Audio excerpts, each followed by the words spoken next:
Praise the Lord. ജീവജലം എന്ന പ്രതിദിന വാഗ്ദത്ത വചനത്തിലേക്ക് എല്ലാ ദൈവമക്കൾക്കും വേഗം വരുന്നവനായ യേശുക്രിസ്തുവിൻ്റെ അതിപരിശുദ്ധ നാമത്തിൽ സ്നേഹ വന്ദനം. ഇന്ന് 2025 മെയ് മാസം 1-ാം തീയതി വ്യാഴാഴ്ച. സ്വർഗത്തിലെ ദൈവത്തിൻ്റെ വലിയ കൃപയാൽ 2025 5-ാം മാസത്തിലേക്ക് തമ്പുരാൻ നമ്മെ പ്രവേശിപ്പിച്ചിരിക്കുന്നു. കഴിഞ്ഞ 4 മാസങ്ങൾ എന്ന് മാത്രമല്ല, നാം ഓരോരുത്തരും അമ്മയുടെ ഉദരത്തിൽ ഉരുവായ സമയം മുതൽ തമ്പുരാൻ നമ്മെ നടത്തി പരിപാലിച്ചു. അതാത് സമയത്ത് വേണ്ടതെല്ലാം നൽകി കാത്തു. എല്ലാറ്റിനും നന്ദിയും സ്തുതി സ്തോത്രങ്ങളും അർപ്പിച്ചുകൊണ്ട് പുത്തൻ മാസത്തിലേക്ക് പ്രവേശിക്കാം.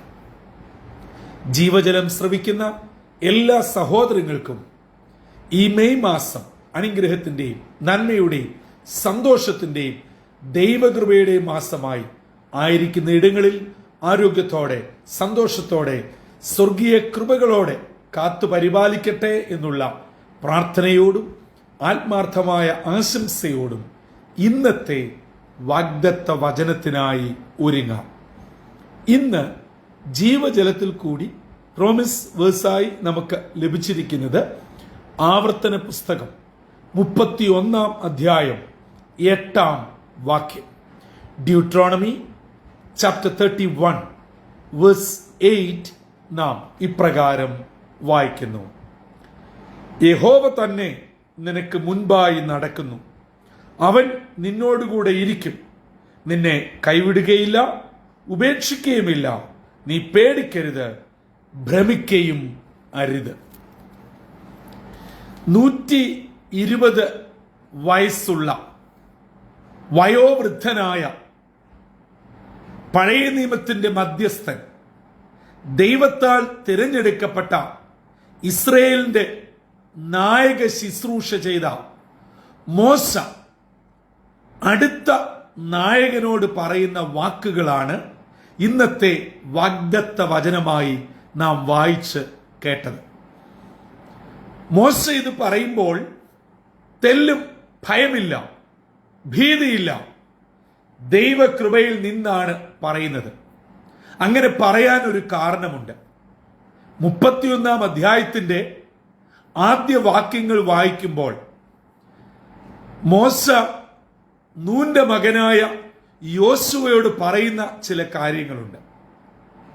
ദൈവം മോശയോട് പറഞ്ഞതാണ്. അത് മോശ തന്റേതായ വാക്കുകളിൽ യോശുവയോട് പറയുന്നു. ഇനിയും എനിക്ക് പോകുവാനും വരുവാനും വയ്യ. മാത്രമല്ല, ദൈവം എന്നോട് പറഞ്ഞിട്ടുണ്ട്, നീ യോർദാൻ കടക്കുക ഇല്ല.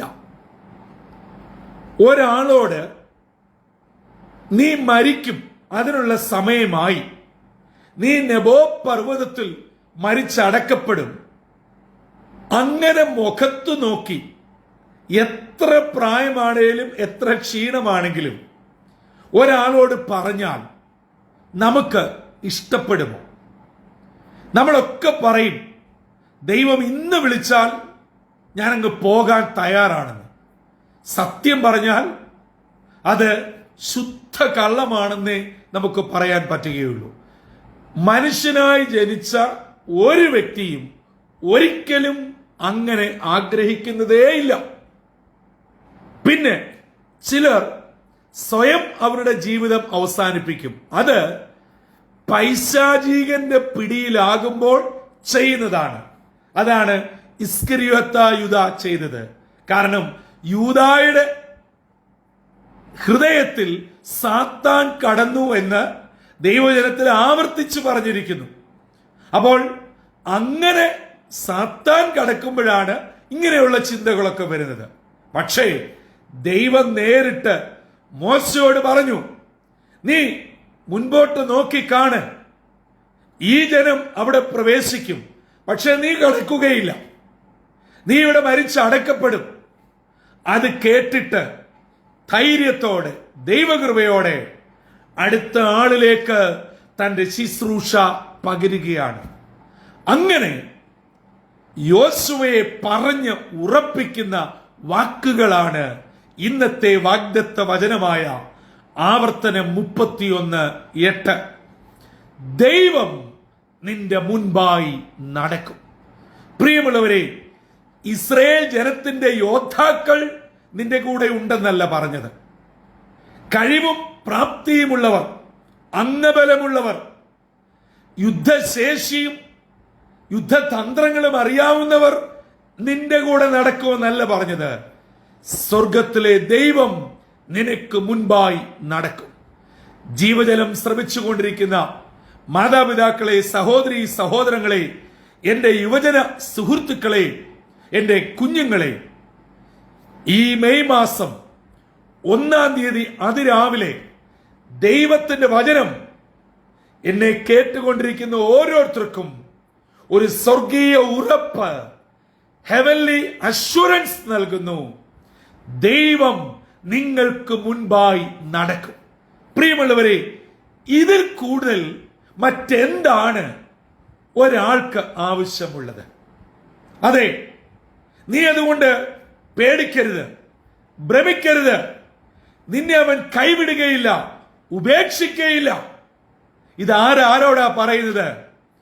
കഴിഞ്ഞ 40 വർഷം ഇസ്രായേൽ ജനത്തെ നയിച്ച് വളരെ പരിചയവും തഴക്കവും പഴക്കവുമുള്ള മോശ പറയുകയാണ്, കൂടെ ഇറങ്ങിയവരൊക്കെ പിറുപിറുത്തു, പ്രതികൂലങ്ങൾ മുൻപിൽ വന്നു, പലപ്പോഴും ദൈവസന്നിധിയിൽ വാവിട്ട് നിലവിളിച്ചു. അപ്പോഴൊക്കെ മോശ രുചിച്ചറിഞ്ഞതാണ് യോശുവയോട് പറയുന്നത്. അവൻ യോശുവയെ നിന്നെ കൈവിടുകയില്ല, ഉപേക്ഷിക്കുകയില്ല, നീ പേടിക്കണ്ട, ഭ്രമിക്കണ്ട. പ്രിയമുള്ളവരെ, ഈ സത്യദൈവത്തെ യഥാർത്ഥമായി കണ്ടുമുട്ടി രുചിച്ചറിഞ്ഞ ഒരാൾക്ക് മാത്രമേ ഇങ്ങനെ പറയുവാൻ കഴിയുകയുള്ളൂ. അങ്ങനെ ഒരാൾക്ക് മാത്രമേ പ്രതിസന്ധി വരുമ്പോൾ പതറാതെ നിൽക്കുവാൻ കഴിയുകയുള്ളൂ. അല്ലാത്തവരാണ് അയ്യോ എന്റെ ജീവനെ അങ്ങ് എടുക്കണേ എന്ന് പറയുന്നത്. അതാണല്ലോ വലിയ പ്രവാചക ശബ്ദമുയർത്തിയ ഏലിയാവും വിളിച്ചു പറഞ്ഞു, അയ്യോ ദൈവമേ എന്റെ പ്രാണനെ അങ്ങ് എടുക്കണേ എന്ന്. ഇസബേൽ ഒരു ഭീഷണി മുഴക്കിയപ്പോൾ ആഹാബ് രാജാവിന്റെ മുമ്പിൽ ശക്തമായ വെല്ലുവിളി ഉയർത്തിയ ശക്തനായ പ്രവാചകൻ പോലും ഭയന്നുപോയി. അങ്ങനെയെങ്കിൽ എന്നെ കേൾക്കുന്ന ദൈവമക്കളെ, ഞാനും നിങ്ങളും ഭയപ്പെടുവാനുള്ളവരല്ല, പേടിക്കുവാനുള്ളവരല്ല, നമ്മുടെ ജീവനെ എടുക്കണമെന്ന് പറഞ്ഞ് വിട്ടുകൊടുക്കേണ്ടവരല്ല, ധൈര്യത്തോടെ മുന്നേറേണ്ടവരാണ്. 40ന്റെ 3 ഗണങ്ങളായ 120-ാം വയസ്സിൽ തന്റെ അവസാന ദിനങ്ങളിലേക്ക് എത്തി നിൽക്കുന്ന മോശ തന്റെ ജീവിതത്തിന്റെ അനുഭവം ധൈര്യത്തോടെ പറയുകയാണ്. കൂടെ നിൽക്കുന്നവർ വിട്ടുപോകും, അവർ പിറുപിറുക്കും, ഒറ്റപ്പെടുത്തും, പക്ഷേ നീ ഏകനല്ല. നിന്നെ കൈവിടാത്ത ഒരു ദൈവമുണ്ട്. നിന്റെ മുൻപിൽ നീ അറിയാതെ നടന്നു പോകുന്ന ഇസ്രായേലിന്റെ പരിശുദ്ധൻ, സർവശക്തൻ, സർവജ്ഞാനി, സർവവ്യാപിയായ ഉയരത്തിലെ ദൈവം നിനക്ക് മുൻപായി നടക്കും. ജീവജലം ശ്രമിച്ചുകൊണ്ടിരിക്കുന്ന എന്റെ മാന്യ ശ്രോതാവേ, ദൈവവൈതലേ, ഈ മെയ് മാസം നിങ്ങളുടെ മുൻപാകെ ജീവിക്കുന്ന ദൈവം നടക്കുകയാണ്. നിങ്ങൾ ചില വിഷയങ്ങൾ ഈ മാസം നടക്കേണ്ടതിനായി ആത്മാർത്ഥതയോടെ പ്രാർത്ഥിക്കുന്നു, കാത്തിരിക്കുന്നു. ഏപ്രിൽ അത് നടക്കുമെന്ന് കരുതി, പക്ഷേ അത് പൂർത്തീകരണത്തിൽ എത്തിയില്ല. നിങ്ങൾ വിശ്വസിച്ചുറയ്ക്കുക. മോശയുടെ സ്വന്തം അനുഭവത്തിൽ നിന്നും ഇസ്രായേലിനെ നയിക്കുവാനായി ദൈവം തിരഞ്ഞെടുത്ത യോശുവയോട് പറഞ്ഞുറപ്പിക്കുന്ന ഈ ദൈവത്തിന്റെ വചനം മെയ് മാസം 1-ാം തീയതി ആദ്യത്തെ മിനിറ്റുകളിൽ ദൈവത്തിന്റെ ആത്മാവ് ജീവജലത്തിൽ കൂടെ നിങ്ങൾക്ക് ഓരോരുത്തർക്കും ഉറപ്പു തരുന്നു. തമ്പുരാൻ നിങ്ങളുടെ മുൻപാകെ നടക്കും. കൈവിടുകയില്ല, ഉപേക്ഷിക്കുകയില്ല. ഭയപ്പെടരുത്, ഭ്രമിച്ചു നോക്കരുത്, ധൈര്യമായിട്ട് മുൻപോട്ട് പോകുക.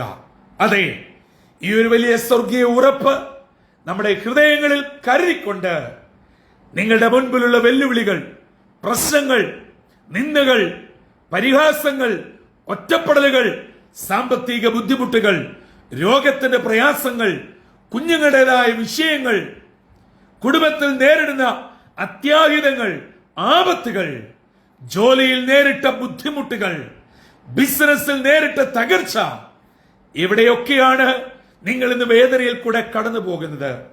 ആരോടും പറയാത്ത, പറഞ്ഞാൽ മനസ്സിലാകാത്ത, ഒരു മറുപടിയും ഇല്ലാത്ത ചില വിഷയങ്ങളുമായി നീറുന്ന മാതാവേ, പിതാവേ, സഹോദര, സഹോദരി, നിങ്ങൾക്ക് മുൻപായി തമ്പുരാൻ നടകൊള്ളുകയാണ്. ആ ദൈവത്തിന്റെ കൈക്കീഴിൽ താണിരുന്നുകൊണ്ട് പ്രാർത്ഥനയോടെ ഇന്നത്തെ ദിനത്തിലേക്ക്, പുത്തൻ മാസത്തിലേക്ക് നമുക്കിറങ്ങാം. സർവശക്തനായ ദൈവത്തിന്റെ കൃപ, സമാധാനം നിങ്ങൾ ഏവരോടും കൂടെ ഇരിക്കട്ടെ. മറക്കരുത്, സ്വർഗത്തിലെ ദൈവം നമുക്ക് മുൻപായി നടക്കുന്നു. തലകളെ വണക്കാം, പ്രാർത്ഥിക്കാം. കാരുണ്യവാനായ ദൈവമേ, സ്വർഗീയ പിതാവേ, അനുഗ്രഹമേറിയ പുത്തൻ പ്രഭാതത്തിനായി നന്ദിയോടെ ഞങ്ങൾ അങ്ങേ സ്തുതിക്കുന്നു, സ്തോത്രം ചെയ്യുന്നു. 2025 5-ാം മാസം കാണുവാനുള്ള ഭാഗ്യം തമ്പുരാൻ ഞങ്ങൾക്ക് നൽകിയതിനായി സ്തോത്രം. കഴിഞ്ഞ നാളുകളിലൊക്കെയും അതിശയകരമായി, അത്ഭുതകരമായി അതാതിടങ്ങളിൽ ഞങ്ങളെ പോറ്റിപ്പുലർത്തിയ ദൈവകൃപയ്ക്കായി നന്ദി കരേറ്റുന്നു. അനുഗ്രഹീതനായ മോശ തന്റെ അന്ത്യനാളുകൾ തിരിച്ചറിഞ്ഞുകൊണ്ട് ഇസ്രയേലിന്റെ അടുത്ത നായകനെ തന്റെ ശുശ്രൂഷ ഏൽപ്പിച്ച് താനും ദൈവവുമായിട്ടുള്ള ബന്ധത്തിൽ താൻ രുചിച്ചറിഞ്ഞ, അനുഭവിച്ചറിഞ്ഞ സത്യം പറഞ്ഞു ഉറപ്പിക്കുന്ന ധന്യമായ വാക്കുകൾ, വചനങ്ങൾ ഇന്ന് ഞങ്ങൾക്ക് നൽകിയതിനായി സ്തോത്രം. ആ അനുഗ്രഹിക്കപ്പെട്ട വചനത്തിൽ അടിയുറച്ച് വിശ്വസിച്ച് ആശ്രയിച്ച് ഇതാ ഈ പുത്തൻ ദിനത്തിലേക്ക്, പുത്തൻ മാസത്തിലേക്ക് ഞങ്ങൾ ഇറങ്ങിത്തിരിക്കുന്നു. ഞങ്ങളെ അനുഗ്രഹിക്കണം. ഞങ്ങൾക്ക് മുൻപിൽ അവിടുന്ന് നടകൊള്ളണം. അങ്ങയെ പിൻപറ്റിക്കൊണ്ട് അന്ത്യം വരെയും ജീവിപ്പാൻ ഞങ്ങളെ ഓരോരുത്തരെയും ഇടയാക്കണമെന്ന് യേശു ക്രിസ്തു മൂലം അപേക്ഷിക്കുന്നു. കൃപയോടെ കേൾക്കുമാറാകണമേ. ആമീൻ, ആമീൻ, ആമീൻ. പ്രിയ സഹോദരി സഹോദരങ്ങളെ, ഇസ്രയേലിന്റെ പരിപാലകൻ മയങ്ങാത്തവനായി, ഉറങ്ങാത്തവനായി നമുക്ക് മുൻപായി നടക്കുന്നു. അനേകായിരം വർഷങ്ങൾക്ക് പുറകിൽ ഇസ്രയേൽ ജനത്തെ നയിച്ച മോശയ്ക്ക് മുമ്പിൽ മാത്രമല്ല, യോശുവയ്ക്ക് മുമ്പിൽ മാത്രമല്ല, 2025 മെയ് 1-ാം തീയതി നമുക്ക് മുൻപിലും ഇന്നും ജയോത്സവമായി നടകൊള്ളുന്ന ഈ ദൈവത്തിന്റെ മക്കളായി കർത്താവിനെ അനുസരിച്ച്, അനുഗമിച്ച് പ്രാർത്ഥനയോടെ ഇന്നത്തെ ദിനത്തിലേക്ക് പ്രവേശിക്കാം. എല്ലാ സ്വർഗീയ നന്മകളും അനുഗ്രഹങ്ങളും ഉയരത്തിൽ നിന്ന് തമ്പുരാൻ പ്രദാനം ചെയ്ത് എല്ലാ നന്മകളോടും അനുഗ്രഹങ്ങളോടും നമ്മെ ഏവരെയും കരം പിടിച്ച് നടത്തട്ടെ. കർത്തൃ ശുശ്രൂഷയിൽ നിങ്ങൾക്കൊപ്പം brother Santhosh Kodukulanji. God bless you all.